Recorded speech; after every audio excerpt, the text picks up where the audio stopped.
Olá, mais uma vez estamos aqui para divulgar a doutrina espírita para aqueles que se interessam, por aqueles que querem aprender cada vez mais, que é o objetivo deste canal.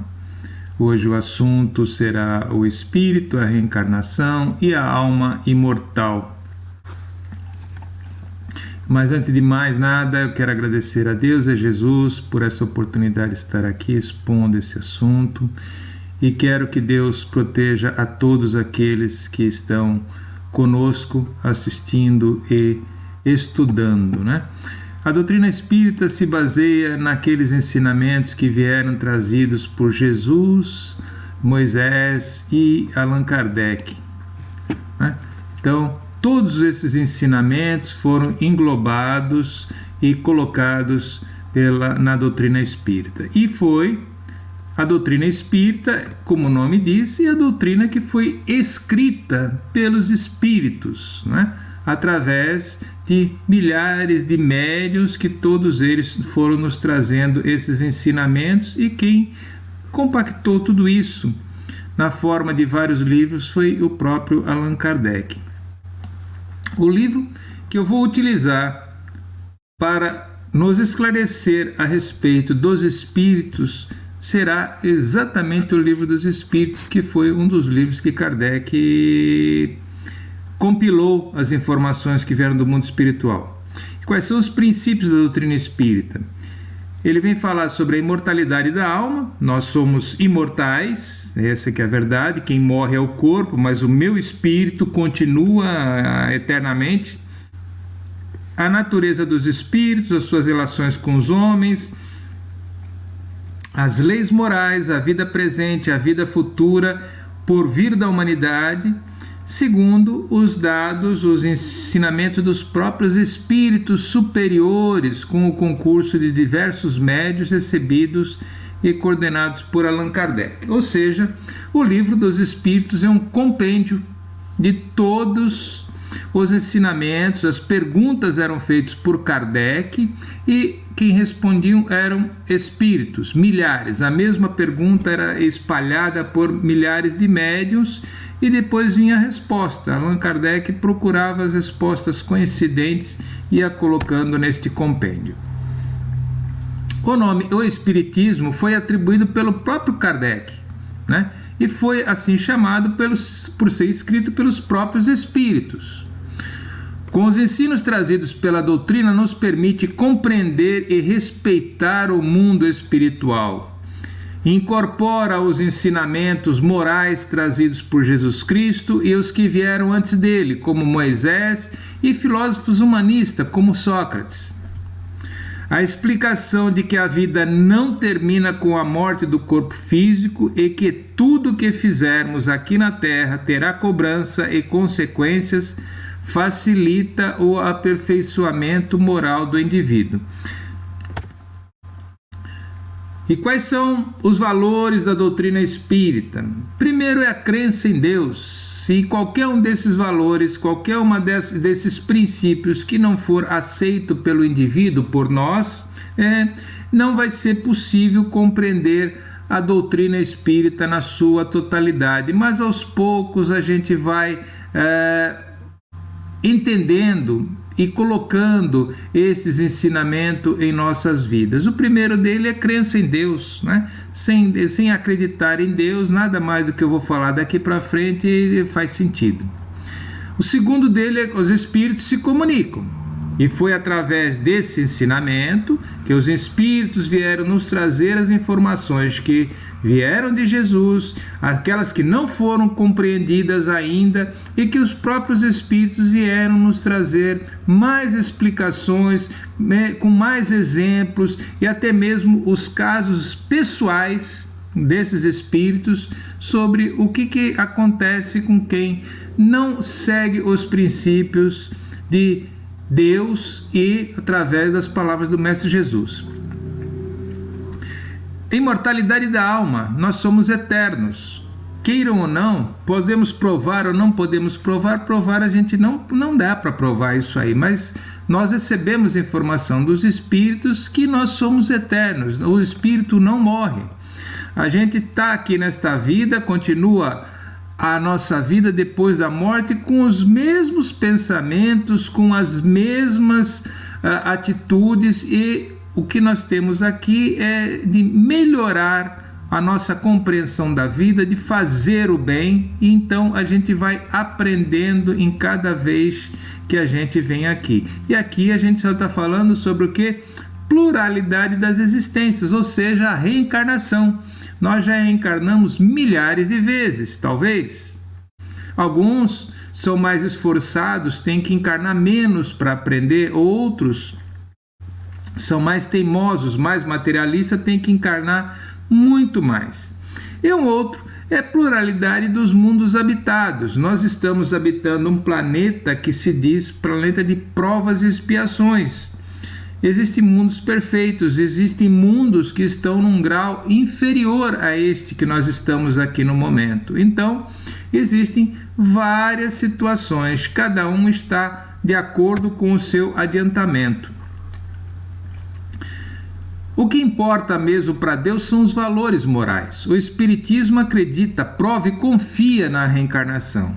O Espiritismo entende a comunicação com o mundo espiritual, enquanto outras crenças ou pessoas ou doutrinas ou religiões que não aceitam o espírito como se fosse como nós mesmos, né? Vai ser muito difícil a gente poder evoluir. O Espiritismo entende que aquele espírito que está me causando problemas, ou que está querendo se comunicar comigo, né, é um ser como nós, né? Só que ele muda, é como a água, é líquido, gasoso e gelo. Então, nós, quando estamos na forma de gelo, podemos voltar para líquido e vai por assim pela frente. Este é o mundo espiritual que vivemos. Ou estamos encarnados, ou estamos na forma etérea, de espírito, né? Mas são muitas vezes que nós passamos por este para ir depurando a nós mesmos. E são muitos graus de pureza ou inferioridade dos espíritos. Qualquer que seja a natureza dos espíritos, todos terão que progredir para chegar a Deus. Não há nenhuma escolha neste ponto. Quer dizer, existe o livre-arbítrio, é claro. Deus permite que cada um possa fazer aquilo que bem entende. É o livre-arbítrio, assim chamado. Porém, as pessoas vão se depurando, pode demorar mais tempo, vão se depurando até chegar à perfeição. Então, espíritos puros, a perfeição, na verdade, é um termo muito forte, porque perfeição é só Deus, mas você vai se depurando, vai se tornando cada vez mais puros. Eu vou trazer algumas definições que estão no próprio livro dos Espíritos, escritos por Kardec. Kardec faz a seguinte pergunta, número 76. Que definição se pode dar aos espíritos? E a resposta que vem do plano espiritual diz: pode-se dizer que os espíritos são seres inteligentes da criação, povoam o universo fora do mundo material.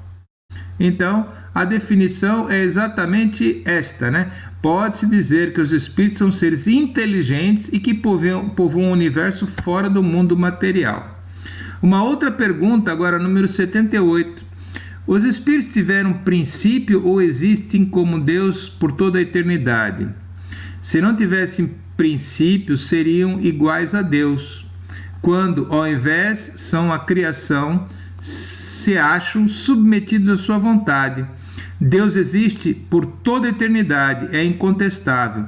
Quanto, porém, ao modo por que nos criou, em que momento o fez, nada sabemos. Ora, são os próprios espíritos que eles não têm a resposta, nem tudo é permitido a eles.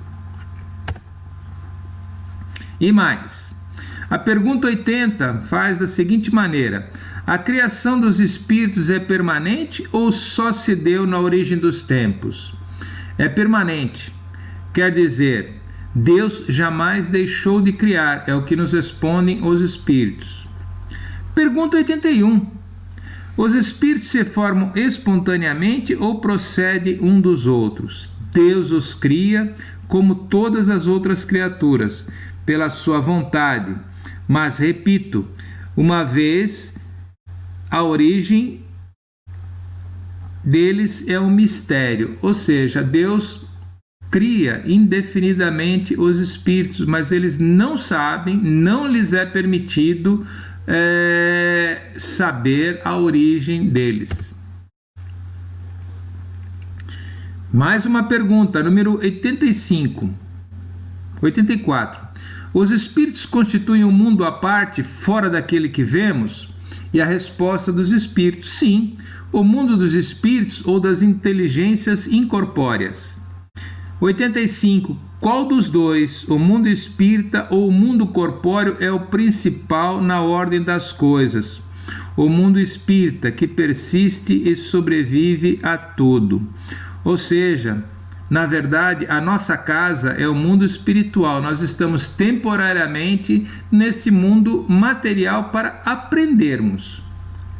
O mundo corporal poderia deixar de existir ou nunca ter existido sem que isso alterasse a existência dos espíritos? Sim, claro, eles são independentes, contudo é incessante a correlação entre ambos.